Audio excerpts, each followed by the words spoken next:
নমস্কাৰ। বহু সংঘ অসমৰ তৰফৰ পৰা সকলোলৈ ভোগালী বিহুৰ আন্তৰিক শুভেচ্ছা জ্ঞাপন কৰিলোঁ। আশা কৰোঁ সকলোৱে ভালে কুশলে আছে। আজি দুটামান কথা আপোনালোকৰ লগত শ্বেয়াৰ কৰোঁ বুলি আহিছোঁ। দুটামান কথা এই ভোগালী বিহু উপলক্ষে আমি আজিৰ পৰা ৩-৪ দিনৰ আগত আমি বহু সংঘ অসমৰ যি মজিয়া তাত ছাত্ৰ ছাত্ৰীসকলক পঢ়াই থকাৰ সময়ত মই এনেই প্ৰশ্ন দি সুধিছিলোঁ যে ভোগালী বিহুৰ বিষয়ে কোনোবাই কিবা এটা ক'ব পাৰিব নেকি। তাত মানে এজন ছাত্ৰই এষাৰ কথা কৈছিল।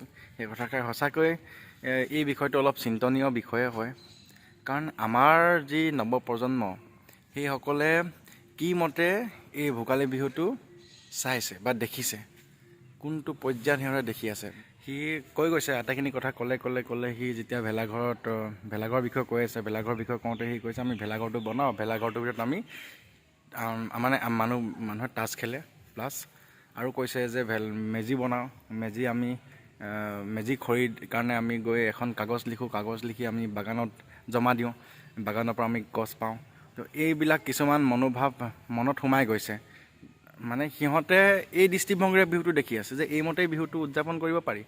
তো বিহুৰ অৰিজিনেল কি ধৰণে উদযাপন কৰিব লাগে আমাতকৈ জ্যেষ্ঠসকলে ভালদৰে জানিব।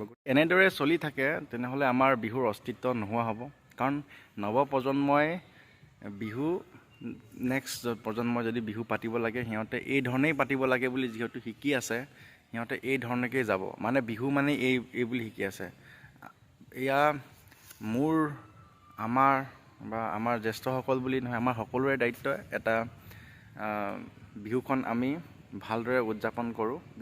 ভোগালী বিহু মানে কি? ভোগালী বিহু মানে ভোগালী মানে ভোগ, খাই বৈ আনন্দ কৰিব লাগে, যিহেতু ভোগৰ উৎসৱ।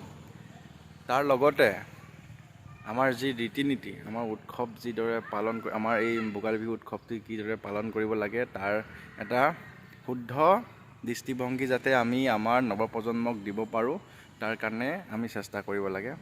আহকচোন আমি সকলোৱে আমাৰ ভোগালী বিহু, ৰঙালী বিহু, কাতি বিহুৱেই হওক, এই আটাইকেইটা উৎসৱ আমি জীয়াই ৰাখিবৰ কাৰণে এটি সঠিক পদক্ষেপ গ্ৰহণ কৰোঁ।